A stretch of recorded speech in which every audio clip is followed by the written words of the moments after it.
Hey guys, it's Robert, and in this quick video I want to show you how to set up and create the javadoc documentation for a file, source code file you may create. So first thing I want to do is talk about javadoc in terms of what it is and why it's important. So you've obviously gone to the API. Here's the Java Platform Standard Edition 8 API, Application Programmer Interface Specification. We can take a look at any class that we want over here, and it will give us information on that class, exactly what the class consists of, and how to use the methods that are part of the class.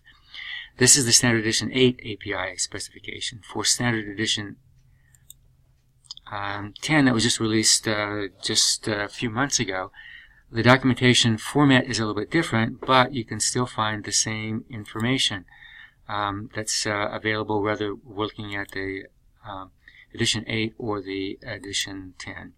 So how do we set this up?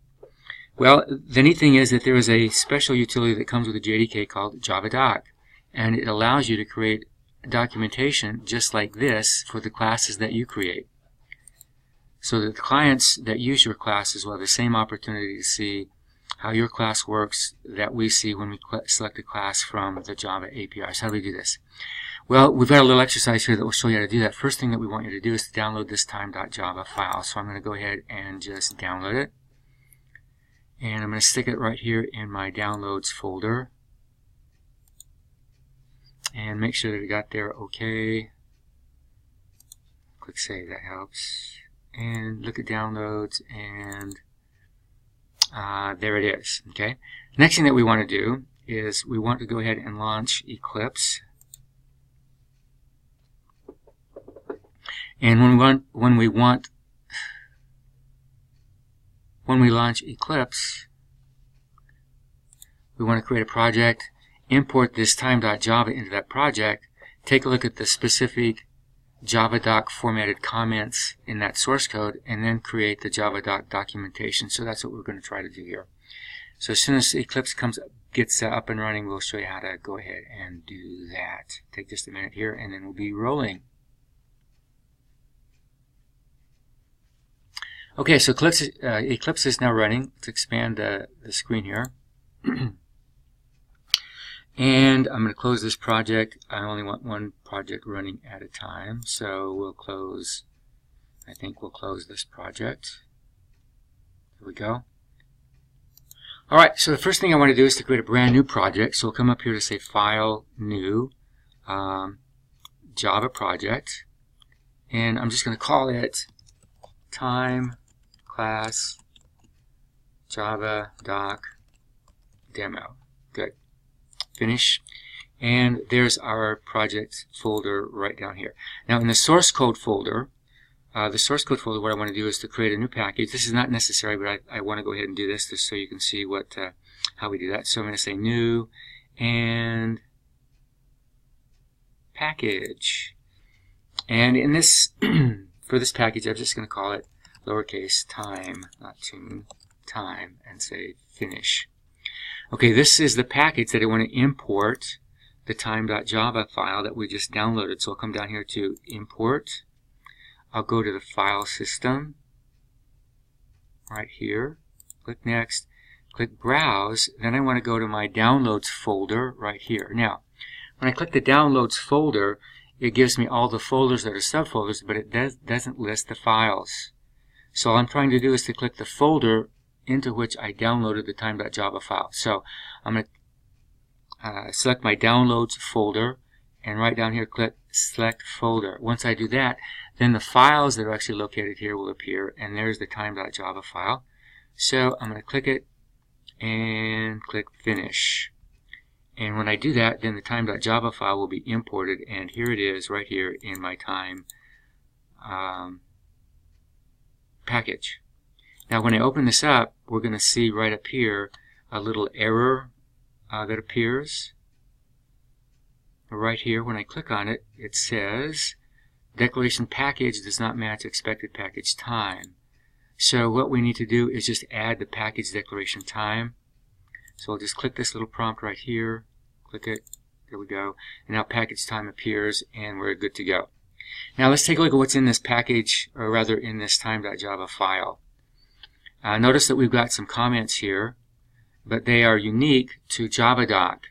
If I delete this single asterisk, this is just a normal multi-line comment in Java.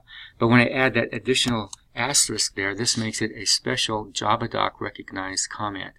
And notice in this comment we've got just some text right here. We've got an @c and an @author tag. The @c says, go take a look at java.lang.object. Next week when we talk about inheritance, we'll see that every class that we create is implicitly inherited from the object class. This is just saying go look at the object class because this class has a bunch of other stuff that's inherited from the object class. It also says that the author of this class is Dytel and Associates, the guys that wrote our textbook. Down here is another comment that goes with this constructor, just some information about the constructor. It has an @throws tag. When we talk about exceptions a little bit later on, we'll see how exceptions are thrown when a certain specialized, unanticipated, unexpected condition exists, and we can throw an exception, catch that exception, and respond to that exceptional condition. Down here we've got some other javadoc comments. For example, this constructor, notice there's an @param because this one requires a parameter called time, another time object. Here is a setTime method with a bunch of parameters and @c notations and an @throws notations or tags actually. So you can see kind of what the general format is for these specialized javadoc comments. So all this information in the javadoc comment will appear in the javadoc documentation once we create it. So let's go ahead and do that.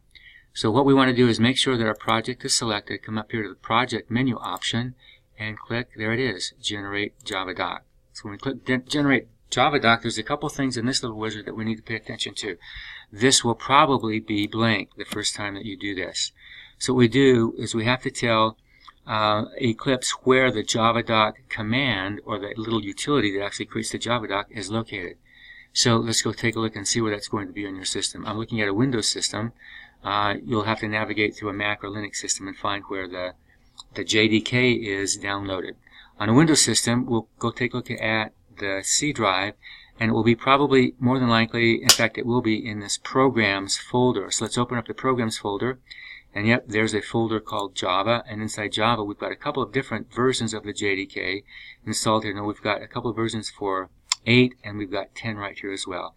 Let's go into, it doesn't matter which one you choose, let's go into 8 just because our textbook is based on the JDK 8. Inside this folder, JDK 1.8.0, there is a bin folder. When we click on the bin folder, all the executable files that are part of that folder appear right over here, and somewhere in this list there will be a javadoc. There it is, javadoc.exe. So we just select that utility, that program, click open, then the path that program will appear right here, so Eclipse knows where to go access this javadoc utility that will actually create the javadoc for us. Something else we need to pay attention to is this series of radio buttons right here. Make sure that private is selected. If private is not selected, the things that are declared private in your class, private fields, and the possibility of private methods, those things that are private will not appear in the javadoc documentation unless we select the private option. So make sure that that's clicked. Down here, this is the destination where the javadoc files will be stored, and by default it just creates in your project a folder called doc, and I would just leave it there. Later on you can move it someplace else if you want, but I would just leave this default operation right there. Click next. Just make sure that all of these boxes are checked. I think that's the default, so that should be good to go. Click next again. Nothing in this page that we really need to worry about, so just click finish and watch the magic happen. Click time and then click OK, because time obviously is the class that we want the javadoc created for. So click OK and just click yes to all, and there we go. The javadoc is being created right down here. Now notice there are a couple of problems here. The @c error because this folder doesn't exist on my system. It doesn't like that symbol, and there's some problem here. No throws for java.language exception. I think that's probably because the exception class was probably not imported into this particular project. But no problem. The javadoc documentation will still be produced without a hitch. So there it is. There's the doc folder that was created. And if we come down here, notice that there are a ton of HTML files.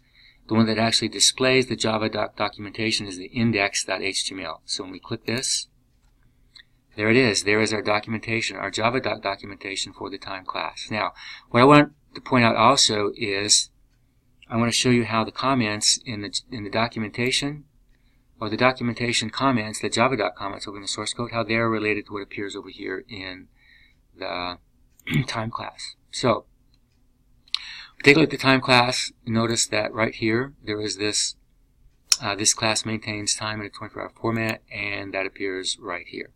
Let's scroll down a little bit. Actually, let's just click time, and notice that right here this class maintains a time in a 24-hour format. The author, Dytel and Associates, see also object, that comes from these two tags right here. Let's go take a look at a couple of other things down here. Let's take a look at this set time method with all of this stuff in the javadoc comments. Let's go take a look at the method summary, and we want to take a look at set time right here. So here's the set time method as it appears in the javadoc documentation. Notice the set time int HMS throws javalang exception. Over here we've got the parameters HMS and the throws clause here, the throws tag exception in the case of an invalid time. That's where this appears right here. And then we've got this other information in terms of what the parameters are. These are the parameters. This is what they represent. And so you can kind of get a feel for the documentation comments, and that appears over here in the documentation. So it's fairly easy to do once you understand what the concept is. If you have any questions, just send me a Canvas inbox message and I'll try to get back to you. At any rate, there it is. Very easily creating javadoc documentation for this time class.